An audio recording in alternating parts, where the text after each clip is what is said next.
नमस्कार, मी सुमित भोसले, अध्यक्ष पश्चिम महाराष्ट्र जैन लोक चळवळ. आपण आता नुकतंच बघितलं असेल टीईटीचे पेपर ज्या पद्धतीने फुटलाय, ज्या पद्धतीने एमपीएससीचे पेपर्स जे आता ऑनलाईन पद्धतीने घेत आहेत. ऑनलाईन पद्धतीने घेण्याचा जो आहे यांनी मार्ग अवलंबलाय तो केवळ भ्रष्टाचार करण्यासाठी अवलंबलेला आहे. युपीएससीचे एक्झाम हे ऑफलाईन होत आहेत, ओएमआर पद्धतीने होत आहेत आणि हे लोक जाऊन कुठेतरी कम्प्युटर बेस मध्ये सीबीडी पद्धतीने घेण्याचं काम जे करतायत आणि त्या सीबीडी पद्धतमुळेच हे पेपर फुटतायत आणि भ्रष्टाचाराला वाव मिळतोय.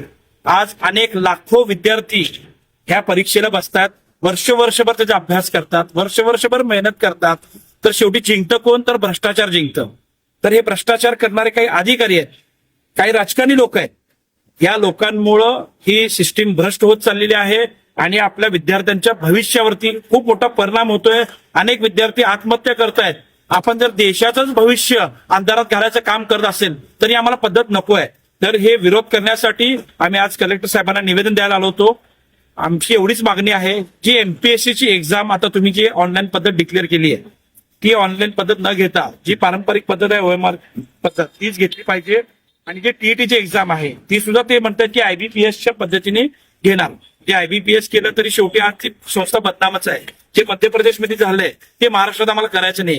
ज्या पद्धतीने व्यापम घोटाळा झाला अनेक राज्यात त्याची जी संस्था ही सीबीडी पद्धत आहे, आयबीपीएस पद्धत आहे, यांनी भ्रष्टाचार केलेला आहे आणि पेपर फोडलेला आहे.